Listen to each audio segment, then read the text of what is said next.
कोई IAS officer नहीं थे मनमोहन सिंह जी, और श्रीमती इंदिरा गांधी और जवाहरलाल नेहरू के पीरियड में कई लोग ऐसे आए। फैसला वापस लेना पड़ा।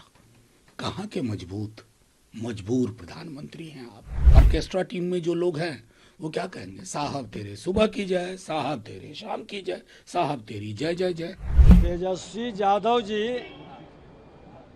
बहुत गरीबों के हितैषी हैं, दलितों के, कमजोर तबके के हितैषी हैं। राहुल गांधी जी को बधाई देती हूँ कि शाबाश, लड़ते रहो, तुम आगे बढ़ो, तुम्हारी एक ठोकर में 100 इनके लाभ लेकर चल। बहुत अच्छी बात। Manmohan Singh revenue secretary, finance secretary सीधा बने थे, कहाँ से आए थे? कोई आईएएस आईपीएस थे क्या? फैसला आज का नहीं है, ये कांग्रेस पार्टी का पाप था। कांग्रेस पार्टी ने इसी तरह, याद कीजिए, एक देश के प्रधानमंत्री हुए मनमोहन सिंह जी, 1976 में फाइनेंस सेक्रेटरी इसी तरह बनाया था। कोई आईएएस ऑफिसर नहीं थे मनमोहन सिंह जी, और श्रीमती इंदिरा गांधी और जवाहरलाल नेहरू के पीरियड में कई लोग ऐसे आए थे। लेकिन मैं तो धन्यवाद देता हूं प्रधानमंत्री नरेंद्र मोदी जी को, जिन्होंने इस पर तुरंत कार्रवाई किया। विपक्ष कह रहा है कि हमारे दबाव की वजह से। अरे विपक्ष तो बाहर में बैठा है ना, जब वो सरकार में थे तो नहीं किए, ये हमारा कहना है। हमारा सीधा आरोप है कि कांग्रेस पार्टी जब सरकार में थी तो उन लोगों ने इस पूरे फॉर्मूले को अपनाते रहने का काम किया, लेकिन मोदी सरकार ने सभी का सम्मान करते हुए उसको रोकने का काम किया। और कुछ लोग कल बिहार बंद का या देश बंद का अपमान किए हैं। आप सोचिए कि जब देश के यशस्वी प्रधानमंत्री जी के कैबिनेट में ये तय हो गया कि हम जो एससी और एसटी वर्ग के जो सुप्रीम कोर्ट का एक आदेश आया उस पर कोई हम रिवीजन नहीं करेंगे, ये नियम पूरी तरह लागू रहेगा, तो बंद करने का क्या सवाल उठता?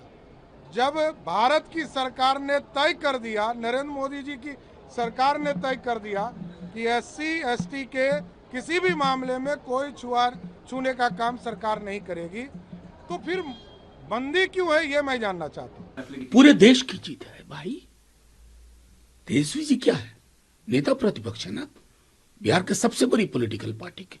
पूरे देश में हुआ, पूरे देश में लोगों ने विरोध किया, संविधान की किताब हाथ में लेकर विरोध किया। समझ में आया, आज फैसला वापस लेना पड़ा। कहाँ के मजबूर प्रधानमंत्री हैं आप। यूं ही फैसले लेते हैं बिना सोचे समझे, संविधान को दरकिनार करते हुए, प्रावधानों को दरकिनार करते हुए।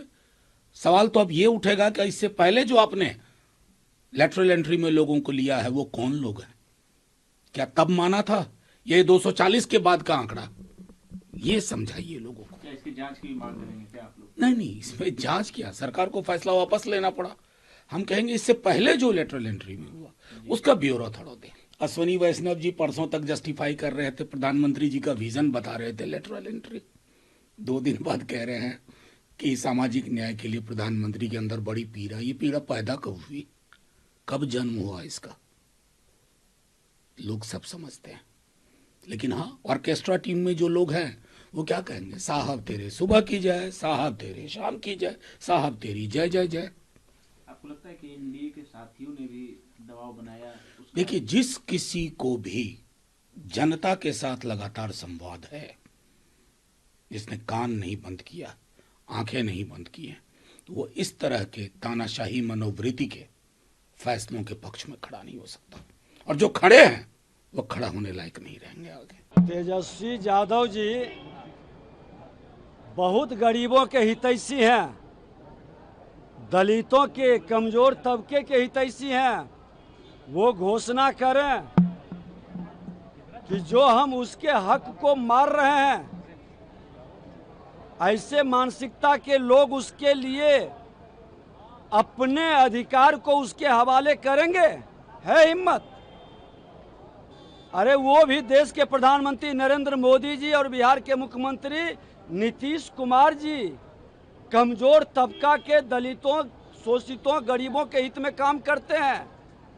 जो अपने पार्टी के अंदर दलितों को, गरीबों को बंधुआ मजदूर के तरह रखते हैं, वो आरक्षण की बात करने वाले बेईमानी कर रहे हैं। प्रधानमंत्री आदेश करते जाएंगे, विपक्ष में हमारा नेता राहुल गांधी बताते जाएंगे कि तुम्हारा गलतियां क्या है।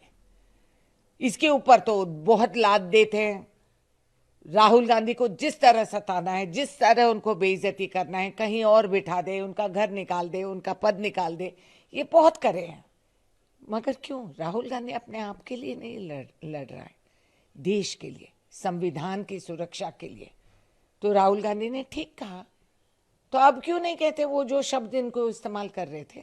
तब इनको हम क्या कहें? इनको कोई जानकारी है, समझ है? फर्जी डॉक्यूमेंट लेकर हम पढ़े लिखे बन गए तो बहुत मुश्किल होता है, क्योंकि ज्ञान रहना चाहिए, संविधान को समझना चाहिए, आपके रूह में वो रहना चाहिए जब आप इस पद पे आके बैठते हैं। तो मैं राहुल गांधी जी को बधाई देती हूँ कि शाबाश, लड़ते रहो, तुम आगे बढ़ो, तुम्हारी एक ठोकर में 100 इनकलाब लेकर चल। बहुत अच्छी बात है। तेजस्वी यादव को कुछ याद दिलाना जरूरी है। उनके पिताजी मनमोहन सिंह की सरकार में रेल मंत्री थे। Manmohan Singh revenue secretary, finance secretary सीधा बने थे। कहाँ से आए थे? कोई आईएएस आईपीएस थे क्या? विजय केलकर बने वित्त सचिव, बाहर से आए थे ना। पूरे कांग्रेस का इतिहास भरा हुआ है। मोन्टेक सिंह अहलुवालिया कहाँ से आए थे? वित्त विभाग के बड़े बड़े सचिव बने, वो भी बाहर से आए थे। तेजस्वी बाबू, थोड़ा होमवर्क करना सीखिए। यहाँ तो हमारे मोदी जी ने स्पष्ट कहा, पिछड़ों के हक पर हम कोई हमला नहीं होने देंगे। उसको कैंसिल किया जो यूपीएससी ने कोशिश की थी। उसी प्रकार से क्रीमी लेयर के सुप्रीम कोर्ट के फैसले को कहा, ये हमें मान्य नहीं है। एससी एसटी का हम पूरा सम्मान करते हैं। ये मोदी जी हैं। और वैसे क्या आरक्षण पर बोलते हैं तेजस्वी बाबू? आरक्षण का तो एकमात्र लाभ आपके परिवार को मिलता है, जहां पर पार्टी की नंबर 1 की कुर्सी आरक्षित है।